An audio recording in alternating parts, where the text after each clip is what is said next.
Switching to cricket now on the Sportsmax zone. West Indies women suffered a 96-run defeat to South Africa in the third ODI in Johannesburg earlier on Thursday. The South Africans won the toss and batted first, with player of the match Laura Woolvart smashing 117 in their total of 299 of 50 overs. Captain Sunelus contributed 56.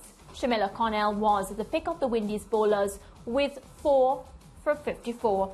The Windies women could not recover after losing 2 early wickets, ending on 203 for 9 after 44.4 overs. Captain Stephanie Taylor retired hurt after being struck on the helmet by a bouncer.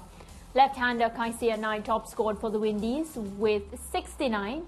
Pacer Shabnim Ismail took 4 for 37, while Ayabonga Kaka took 2 for 27. The series is now tied 1-1 with the fourth and final ODI set for Sunday. So a tough day at the office for our West Indies women. Shadi Nation also, she had to come off the field because she had a fielding injury, and of course they took her to the doctors just to get herself checked to ensure that she was okay. You know, it's similar to the West Indies men. Some days good at the office, some days bad. We struggled with the ball. George? Yeah, that's where we lost it. I was watching the South Africa innings and they scored easily. The bowling wasn't penetrative. And in the 44th over, I said to Lance and the rest of the people inside the zone room that, so there were 240-something. And I said to them, well, if they don't lose any wickets, there were 240-something for 5. Mm-hmm. And I said to them, well, if they don't lose any wickets and bat out the overs, they're going to make 270. Lo and behold, I came back and they were 291 in the 49th over. I was like, how did they get so many runs? But even from 240 odd, we were saying that the total would have been too much for the Windies, and it was proven right. Bad day with the ball. Bad day with the ball. Yeah, 299 for 8. That was a huge target there. And then Stephanie Taylor got hurt. Yes. And couldn't bat.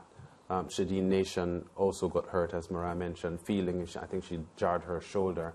So, you know, 2 competent batters weren't there to help the West Indies chase this 300 target, which by itself was going to be intimidating. And when the South Africans got Deandra Dottin early, they started celebrating as if they won the match, which they did. And rightfully so. And I think what the message, or you know, the key thing that we could take away from the man in which South Africa batted today is the importance of partnerships. We saw, you know, Laura Woolvart, you know, just coming to the crease and ensuring that every time she lost one of her partners that she was batting with, they started to rebuild again, you know, and create another partnership and another partnership. And of course, that resulted in the 299. I feel like our Windies women, and even the men too, whenever we lose the top batters, or, you know, the people that we're expecting to come in and score, it's just downhill from there. And, you know, we don't continue to create that sort of partnership that we need.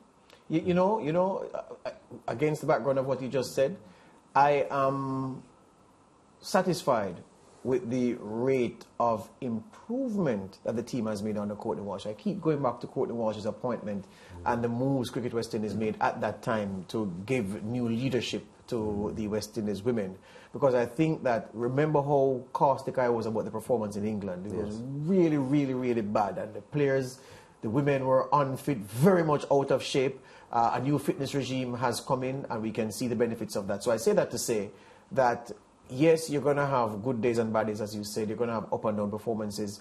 But I'm pretty satisfied with the direction that this women's team is going in. And I'm convinced that we are having a unit with the experienced players fit, the quality players fit and available, that can fight against the better women's teams in the game.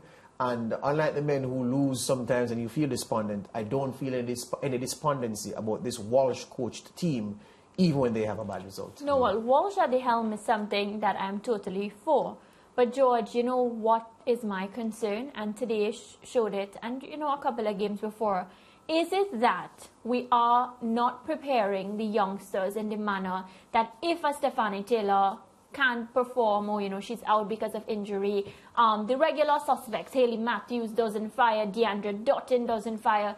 Is it that we're going to go back to the level where we'll be losing? Because once those three perform, and I mean, don't get me wrong, we have our spinners and whatnot doing the damage with the ball. But is it that if the top three don't perform, we'll not have a team?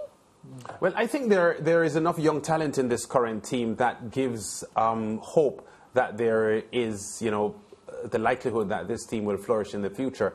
Karishma Ramharak, your sister, didn't play today after taking 2 for 37 at an economy rate of about 4.62. So she was unfortunate not to get into the game today. But her replacement was Anisa Mohammed, who is our most illustrious off-spinner.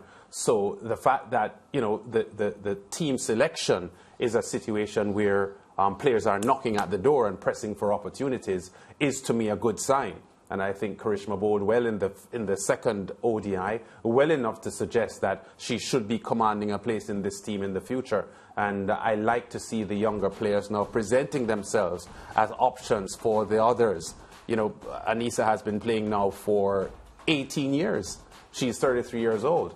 And I think there is some comfort now that if she's in the team, Karishma can be there to do what she does. Yeah, I know we're about to go to break, but with you saying that, the amount of messages that I received about her not playing, I didn't have an answer.